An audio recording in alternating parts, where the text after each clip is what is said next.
For nearly 2 decades, ancient Egypt was ruled by a woman who called herself king. Her name was Hatshepsut, not queen, king. She wore the royal kilt, the pharaoh's crown, and even a false beard. On temple walls, she shone towering over enemies and making offerings to the gods, just like any male ruler. But after her death, someone tried to wipe her name from history. So who was Hatshepsut?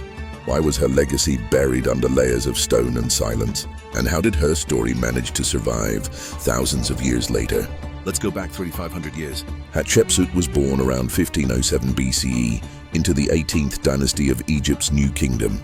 Her father was Pharaoh Thutmose I. After his death, the throne passed to her half-brother, Thutmose II, whom she married. That was common for royal bloodlines in Egypt. When Thutmose II died young, his son by another wife, Thutmose III, was too young to rule. Hatshepsut stepped in as regent.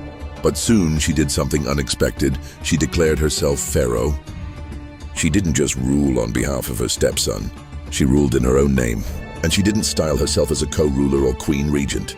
She went all in on the iconography of male kingship, referring to herself in masculine terms, commissioning statues of herself as a man, and being crowned as a legitimate pharaoh. And here's the twist: Egypt flourished under her rule. She launched major building projects, including her stunning mortuary temple at Deir el-Bahari, still one of the most iconic structures from ancient Egypt. She restored trade networks lost during previous reigns, sending ships to the mysterious land of Punt to bring back incense, gold, and exotic animals. Her reign was peaceful, prosperous, and focused on diplomacy and infrastructure over warfare. So why try to erase her? Roughly 20 years after her death, monuments that once praised her were chiseled out. Her statues were smashed or buried. Her name was scratched off cartouches and replaced with Thutmose III's.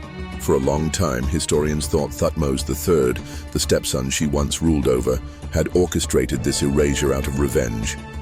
But newer evidence suggests something more strategic.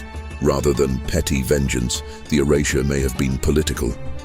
Hatshepsut had upended the royal narrative. Egypt's power structure depended on the divine right of male kingship. If a woman could rule, and rule successfully, that might undermine the foundation of pharaonic authority. By erasing Hatshepsut, later rulers could restore the illusion of uninterrupted male succession and re-establish a clean timeline. But she left too large a footprint to fully disappear. Fragments of her legacy survived in overlooked inscriptions, reused statues, and broken walls. And in the 19th century, archaeologists began to piece the puzzle back together. Her temple still stood. Her mummified body was identified in 2007 using a lost tooth found in a box labeled with her name. Before we unpack how Hatshepsut's forgotten reign was rediscovered, take a second to like this video if you're into stories that make you rethink what history should look like. And if you want more forgotten chapters like this, hit that subscribe button.